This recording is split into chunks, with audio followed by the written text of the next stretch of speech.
Sarah here from Seattle EMDR Associates. I want to talk to you today about something called the self-compassion break.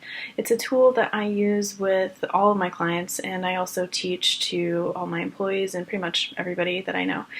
So this is just a coping skill. It comes from the work of Kristen Neff and Christopher Germer. They've both written a lot on self-compassion, and they have a Center for Mindful Self-Compassion, which I highly recommend checking out the website. It's centerformsc.org, and there are lots of guided exercises and guided meditations and also offerings for trainings and things like that. Anyway, great work. It's significantly impacted my own experience as a human as well as the way that I work with clients.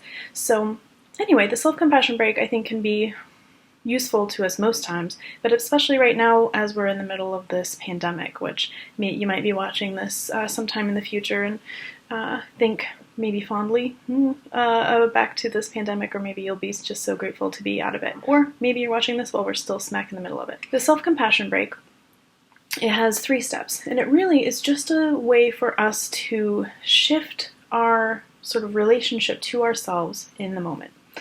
So the first part is to just recognize and label that this is a moment of suffering.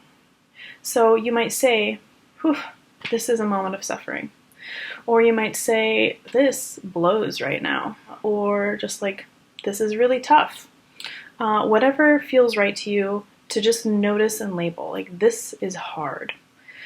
The second part is reminding ourselves that other people are going through this too. Especially, again, now with this pandemic, everybody is impacted in some way. So it might be saying something like, "Other people feel this way too," or "I'm not alone in this," or anything that really connects us to the common humanity, that, other people are suffering. Not to say that our suffering doesn't matter, but to remember that almost there's a sort of connection in our suffering, that other people are suffering, we're suffering. And the third part is the trickiest part, because it really is just saying, "May I be kind to myself." Sometimes people feel like what this means is they have to figure out a thing to do or an action to be kind to themselves, but that's not really what it's about. It's really just asking the question, can I be kind to myself? Instead of maybe some self-critical or blaming or judgmental thoughts that we might be having, like, "Oh, I shouldn't be feeling this way," or "I need to be doing this more," or "I need to be doing that more," or other people are doing better than I am here. Instead of having those thoughts, can I just have a kind thought for myself? Like, I am doing the best that I can. Or, like, what do I actually need to be kind to myself? Sometimes there's an action component, right? You might say, "Okay, can I just be kind to myself right now?"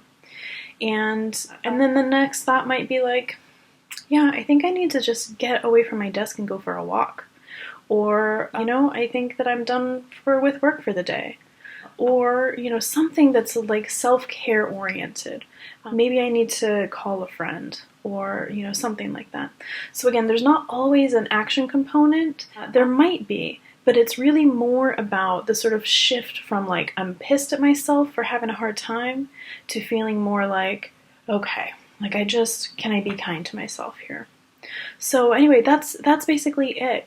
You can do this practice. Sometimes people like to repeat those 3 phrases to themselves over and over while they're meditating, sort of like closed eyes, focusing on the breath, repeating those phrases or whatever version of those phrases feels right for you. And sometimes it's just taking a moment, going through those phrases, maybe seeing if you can like relax your shoulders down a little bit, take some deep breaths, and then going right back into what you were doing, or who you were talking to, or whatever the situation is. So anyway, I hope that's a useful practice for you. If you have any questions or concerns, you can always reach out. I'm at Sara, Sara, at seaemdr.com. Okay, take care.